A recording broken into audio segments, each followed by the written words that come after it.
और पहली बार ऐसा हमारे रिपोर्टर की रिपोर्ट ये कह रही है फील्ड से कि हवा का रुख समझ में नहीं आ रहा है, गोवा में किधर जाएगी। जिन नेताओं के नाम लिए, चाहे माइकल लोबो के नाम लिए, चाहे उत्कल पर्रिकर का नाम लिया, क्या आपको लग रहा है ये बीजेपी के लिए नुकसान होगा?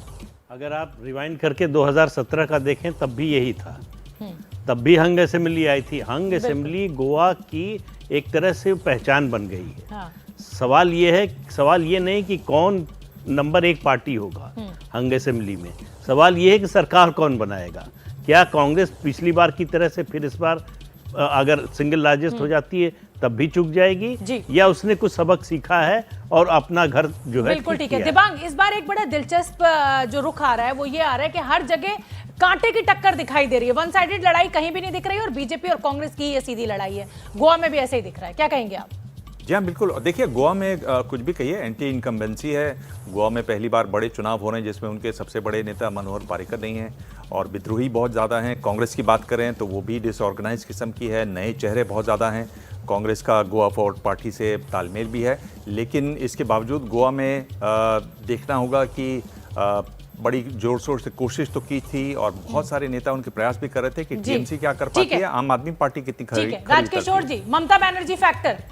देखिए, कुल मिला के गोवा छोटा राज्य था, छोटी पार्टियां, ममता बनर्जी और अरविंद केजरीवाल ने वहां पर बहुत जोर लगाया, लेकिन मुकाबला सीधे सीधे वहां पर बीजेपी और कांग्रेस के बीच दिखाई पड़ा। महत्वपूर्ण ये होगा कि ये लोग कितना वोट काटकर किसको कितना नुकसान पहुंचा पाते हैं। सीपी राय साहब, या पहले अभय दुबे जी, आपकी टिप्पणी ले लेती हूं। अभय दुबे जी, पिछली बार कांग्रेस सबसे बड़े दल के रूप में उभरी थी, लेकिन सरकार भारतीय जनता पार्टी ले उड़ी। तो जब कभी ऐसा होता है तो कभी कभी जनता ये भी सोचती है कि जिसको हमने पिछली बार सबसे बड़ा दल बनाया था उसको क्यों ना इस बार पूर्ण बहुमत दे दिया जाए।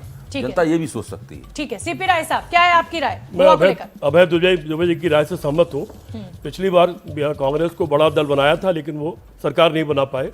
ये सच है कि इस बार वहाँ की जनता वही फैसला करेगी जो अभय दुबे जी कह रहे हैं। और गोवा के लिए ये कहा भी जाता है कि कोई भी विधायक एक पार्टी में टिका नहीं है। वहाँ जितने भी विधायक हैं वो एक के बाद दूसरी पार्टी में आते जाते रहते हैं। अमरीश अवस्थी जी, भाजपा के बड़े चेहरे अब मौजूद नहीं है। मुझे लगता है कि शोभना जी एक बात बड़ी साफ सी है कि एक जो परसेप्शन बना हुआ है, प्रदीप जी, जो परसेप्शन है कि एक तरफ बीजेपी है, दूसरी तरफ समूचा विपक्ष है, चाहे वो यूपीए का हिस्सा न भी हो, टीएमसी या आम आदमी पार्टी, लेकिन नेशनल मुद्दों पर वो सब एक साथ एक ही राय रखते हैं। इसलिए या तो बीजेपी या बीजेपी के अलावा जो लोग वोट देना चाहते हैं, वो टीएमसी हो, आम आदमी पार्टी हो, कांग्रेस हो, वो वोट जो है एंटी बीजेपी वोट जो है वो इन तीन पार्टियों में किसी न किसी रूप में बटे गई। वो बहुत कम हो, ज्यादा हो, ये बात का बात है। नहीं, देखिए, ये तो बीजेपी के लिए कहा ही जाता है। प्रदीप जी कुछ कहना चाह रहे हैं कि अगर बीजेपी जीतती है तो सरकार बनाती है और नहीं जीतती है तो फिर तो जरूरी बनाती है। प्रदीप जी नहीं, मैं कांग्रेस के बारे में कह रहा था कि उनके 17 विधायक जीते थे, सिर्फ एक प्रताप सिंह राणे रह गए जो 5-6 बार मुख्यमंत्री हो चुके।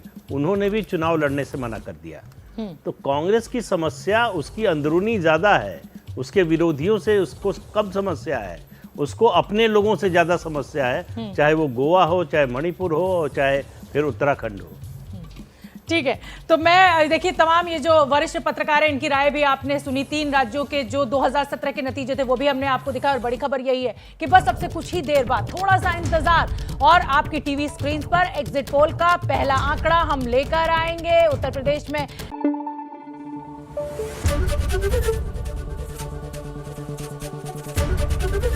एबीपी न्यूज आपको रखे आगे।